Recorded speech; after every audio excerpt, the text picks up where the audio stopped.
Order! Order! You are an incorrigible delinquent at times. Behave yourself, man!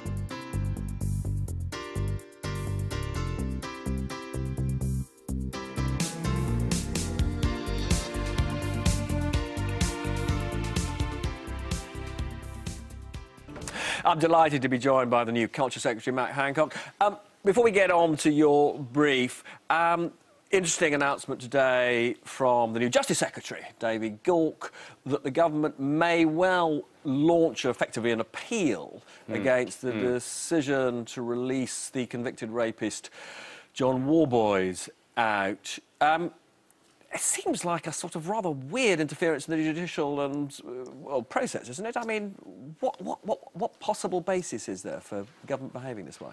Well, of course, these decisions have to be taken independently, and rightly so, but it's also very important that the process is followed properly, and there have been some quite serious accusations that the process wasn't followed properly, and so I think it's right that David Gauke's looking into this. Now, as you say, it's very much his area of responsibility, but I think that it's good news that he's looking at it, because this case has caused such an outcry, and if there's questions over the process, then it's right that they're investigated. Now, in terms of your brief, your first outing was saying some pretty harsh things about BBC pay. But there's a marketplace. You're basically, I mean, you know, you said broadly that the BBC pays its men too much. That's just the operation of the market, isn't it? No, because the BBC is funded by licence fee payers, and the licence fee is effectively a tax. And if you think about it, we've got to have equal pay for equal jobs, and I think that the BBC has a special responsibility to lead and to be a beacon, because this issue is broader than the BBC. You said you thought it was extraordinary that a large number of BBC presenters and reporters get paid more than ambassadors, get paid more than senior civil servants. Should that be the ceiling for BBC presenters and reporters then? Should they not be paid more than, I don't know what that is, 150 grand or something? Well, the point I made is that making sure we have equal pay isn't just about levelling up women's pay in the BBC. It's about equal pay and a reasonable level. And you want the BBC to cut the pay of people like John Humphreys to 150 grand or so? Well, what I'd say is this. Across the rest of the public sector, we brought in rules to say that, except in exceptional circumstances, people who are paid for by taxpayers' money shouldn't be paid more than the Prime Minister. Now, outside of the BBC... And that should apply to the BBC as well? Well, the BBC, of course, are responsible for their own pay, and I think that they missed a chance to bring in that kind of rule when we brought it in for the rest of the public sector a few years ago.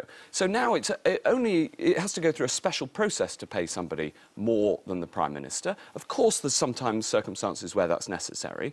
But if you think about it this way, in a country around the world where people are paid for by the taxpayer, who should we be paying the most to? Is it the BBC editor or is it the ambassador? And the generals have also made a very good point that, you know, people in the armed services put their life on the line, and yet they abide by the public sector pay norms, which is not to have excessive pay, and where the Prime Minister's pay is seen as a guide at the top.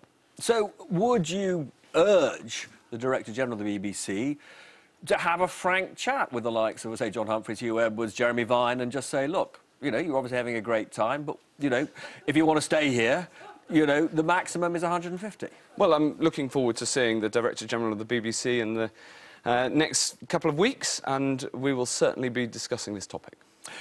Now, the reshuffle itself didn't quite go to plan. Shouldn't the Prime Minister have checked beforehand through her officials whether Jeremy Hunt and Justine Greening were prepared to move before having those conversations which didn't go quite the way she planned?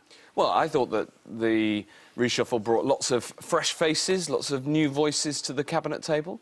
If you think about Esther McVey at DWP, or Brandon Lewis as the Conservative Party chair, or Claire Perry bringing a second voice for environmentalism to the cabinet table, alongside Michael Gove, who's, of course, already there and very established. I think that it brought new energy and ideas, a whole new set of people. Damien Hinds at Education, I'm sure will be brilliant. I've known Damien a long time, and he'll be an excellent Education Secretary. So I think that it did make sure that we've got that energy and that vibrancy. But was it a good thing that Justine Greening felt she couldn't stay? Well, as I understand it, of course I wasn't in the discussions, but as I understand it, she was offered another role. I think that it's a real honour to serve in the Cabinet. I understand that she wants to continue working on social mobility, and that's a matter for her. But the thing is, Damien Hinds will be... He'll be terrific. You know, Theresa May's former chief... I mean, he basically said good riddance to Justine Greening. Was he right? Well, I think Justine's done great work across a whole series of different portfolios, transport, in international development and, of course, in education until now. But Damien Hinds came into Parliament at the same time as I did. I know him very well. I think he's going to be brilliant at education. Is it helpful? I mean, Jo Johnson thinks it's profoundly unhelpful to have Nick Timothy making these comments in public. Well, loads of people make comments about loads of things in public. So, you know, it's part of life. I love the rumbustriousness of it. I love the fact that, you know, there's lots of free commentary in our media. I think it's terrific. And so loads of people are going to comment. Now, you were part of David Cameron's government, which promised there would be a second review of the press, a so-called Leveson 2, which also said that, you know, the law should be changed such that if somebody feels that their privacy has been invaded by the press, the costs of challenging the press on that should be met by newspapers. Why have you changed your mind? Well, as it happens, I wasn't a member of the government. You were a minister. I wasn't when the first Leveson debates went through. But that's neither here nor there. The point is that the press face some very serious challenges, in particular local press. And the world has changed enormously over the last few years, especially with the impact of social media. And a strong democracy requires a basis of agreed objective fact on which we can then have disagreements about the way to go forward and come to a view. And finding a way to have a robust democracy based on a decent discussion based on fact is incredibly difficult and incredibly important. And I don't think that the amendments passed by the House of Lords last week would have helped at all to get there. In fact, the amendments, by putting more pressure on local press in particular, I think would be the death knell of democracy if they were brought in at a local level. Just on a point of fact, I mean, I know that the government will challenge the House of Lords amendments when they come to the Commons, but has your department definitively made up its mind that there shouldn't be a Leveson 2? We had a consultation which closed very recently. We had 170,000 responses to that consultation.